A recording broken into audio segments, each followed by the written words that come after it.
اچھا، درود ابراہیمی میں آل ابراہیم پر اللہ کی جانب سے جس رحمت اور برکت کا ذکر آیا ہے وہ کیا ہے؟ اور یہ بھی بتا دیں کہ آل محمد صلی اللہ علیہ وآلہ وسلم پر وہی رحمت اور برکت کس شکل میں نازل ہوئی ہے؟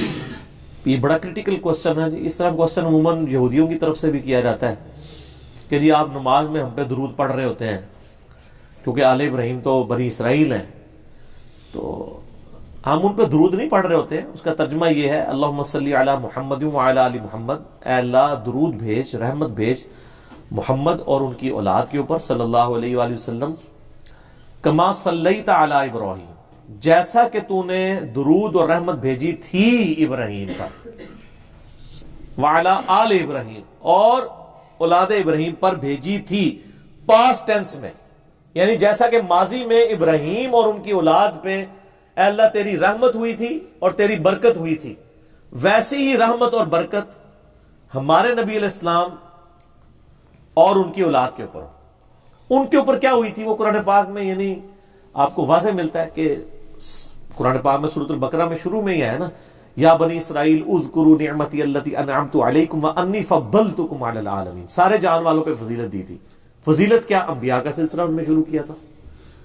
ٹھیک ہو گیا. اب یہ والی فضیلت تو ظاہر ہے امت محمدیہ میں اس طریقے سے ٹرانسفر نہیں ہوگی. وہ تو بخاری مسلم میں حدیث ہے کہ نبی علیہ السلام جب تبوک پہ جا رہے تھے تو سیدنا علی کو عورتوں اور بچوں پہ اپنا نائب چھوڑا تو وہ رو پڑے. یہ پہلا اور آخری موقع تھا کہ وہ کسی قتال میں نبی علیہ السلام کے ساتھ شریک نہیں تھے. تو آپ صلی اللہ علیہ وآلہ وسلم نے سیدنا علی کو تسلی دی اور آپ نے فرمایا کیا تم اس بات پہ راضی نہیں ہو کہ تمہاری میرے ساتھ وہی نسبت ہے جو ہارون کی موسیٰ کے ساتھ، مگر میرے بعد کوئی نبی نہیں. تو اس میں آپ نے کلیئر کر دیا کہ میرے بعد کوئی نبی نہیں آنا، یعنی حضرت علی علیہ السلام نے بھی نبی نہیں بننا. تو نبوت والا معاملہ تو ہو گیا بین، ما کان محمد ابا احد من رجالکم ولکن رسول اللہ وخاتم النبیین. ٹھیک ہے، خاتم بھی ہیں خاتم بھی ہیں دونوں. تو یہ تو ہو گیا بین. یہ والی تو معاملات آگے نہیں چل رہے، اسی لیے اللہ تعالیٰ نے جوانی میں کسی نبی علیہ السلام کی اولاد کو نہیں پہنچنے دیا. یہ جو آیت ہے کہ محمد صلی اللہ علیہ وسلم ما کان محمد ابا احد من رجالکم، تم مردوں میں سے کسی کے باپ نہیں ہیں، بلکہ وہ تو اللہ کے رسول اور خاتم النبیین ہے. یعنی خاتم النبیین ہونے کا تقاضا یہ ہے کہ ان کا کوئی بچہ مرد نہیں بنے گا.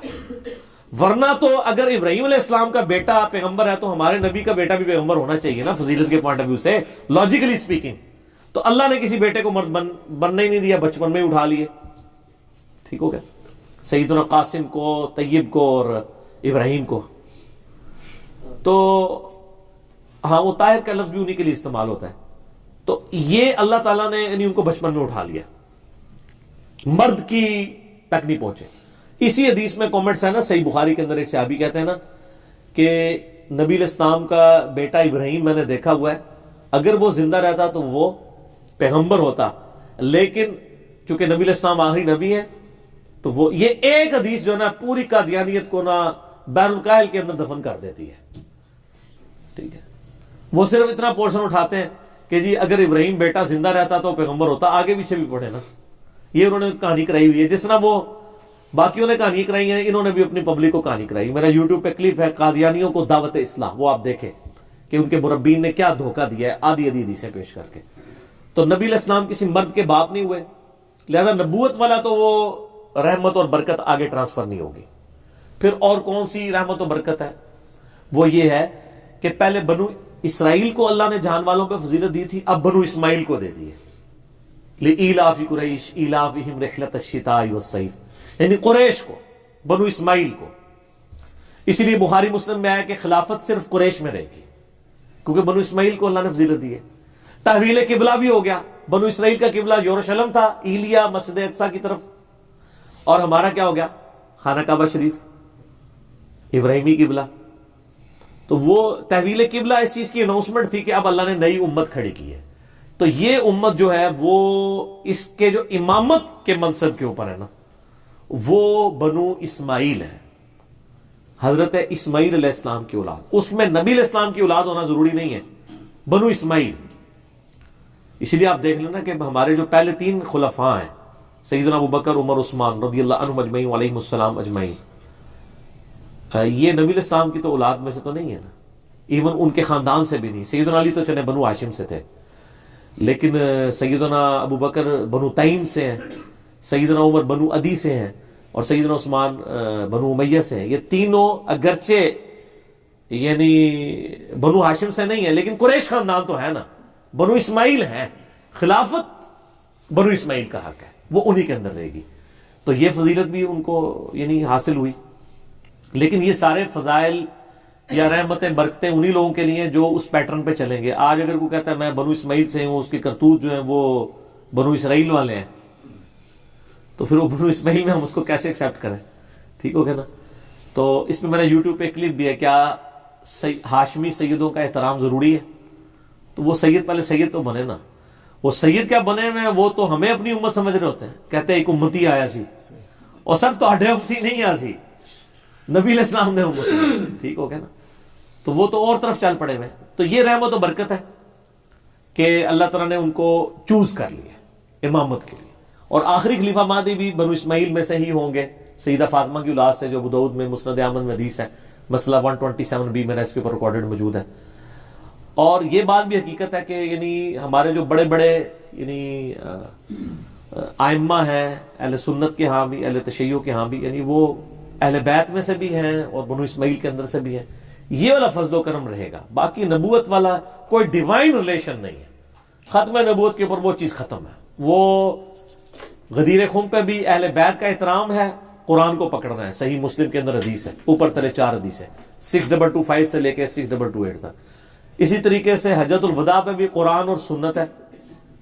شخصیات والا معاملہ کوئی نہیں، شخصیات کا صرف احترام ہے. ٹھیک ہو گیا. چلیں ابھی اس کا مغرب کی اذان کا وقت شروع ہونے والا ہے، تو 4 منٹ میں کوشچن تو نہیں کور ہوگا. چلے کر لیں. بعض اہل حدیث علماء کے نزدیک کسی بھی ذکر کو 100 سے زیادہ مرتبہ کرنا خلاف سنت بلکہ بدعت کہہ دیتے ہیں. تو ان کا موقف درست ہے؟ یہ کون سے اہل حدیث ہیں جو کہتے ہیں؟ میرا کئی خیال ہیں ہے بڑے اسٹرانگ قسم کے ہوتے ہیں. ہاں، جو اسٹارٹ قسم کے ہیں ان کا تو کوئی علاج نہیں ہے نا جی.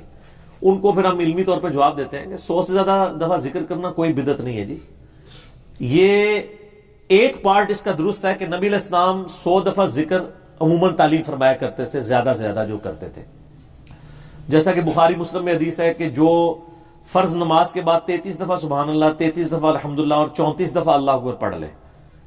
اور ایک روایت میں ہے کہ تینوں 33 دفعہ پڑھے اور یہ 99 بن گیا. اور 100 کا عدد پورا کرنے کے لیے لا الہ الا اللہ وحدہ لا شریک لہ لہ الملک ولہ الحمد وہو علی کل شیء قدیر پڑھے تو اس کے سمندر کی جھاگ کے برابر بھی گناہ ہوں گے تو معاف کر دیے جائیں گے. ٹھیک ہو گیا. تو یہ بھی 100 ہے. اس کے علاوہ ہمارے یعنی بلو کارڈ کے اوپر کئی ایک اذکار ہیں جو 100 کی تعداد میں لکھے ہوئے ہیں. سبحان اللہ کوئی 100 دفعہ روزانہ پڑھ لے اسے 100 غلام آزاد کرنے کا ثواب ہے. الحمدللہ پڑھ لے 100 گھوڑے اللہ کی راہ میں دینے کا ثواب ہے. 100 دفعہ لا الہ الا اللہ پڑھ لے تو زمین و آسمان کو وہ نیکیوں سے بھر دے گا. اور 100 دفعہ اللہ کو پڑھ لے 100 اونٹ اللہ کی راہ میں نہر کرنے کا ثواب ہے. سنن نسائی الکبریٰ کے اندر یہ حدیث موجود ہے. ترمذی میں بھی ہے لیکن وہ کمزور ہے. سنن نسائی الکبریٰ کے اندر یہ روایت بالکل صحیح سند کے ساتھ ہے. تو یہ 100 یہ تو 400 ہو گئے نا سر. پھر 100 سے تو ٹپ گئے نا. اب کوئی کہ جی نہیں ایک وظیفہ 100 دفعہ نہیں کر سکتے تو وہ بھی سر بخاری مسلم میں حدیث ہے کہ جو 100 دفعہ پڑھتا ہے لا الہ الا اللہ وحدہ لا شریک لہ لہ الملک ولہ الحمد وہو علی کل شیء قدیر، اس کو 10 غلام آزاد کرنے کا، بنو اسماعیل کے 10 غلام آزاد کرنے کا ثواب ملے گا. ٹھیک ہے نا جی.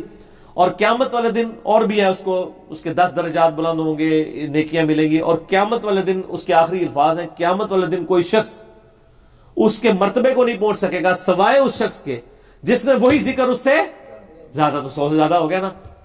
اور یہی حدیث ایک بخاری مسلم میں بھی ہے کہ جو 100 دفعہ صبح پڑھے سبحان اللہ وبحمدہ اور 100 دفعہ شام کو 200 ہو گیا.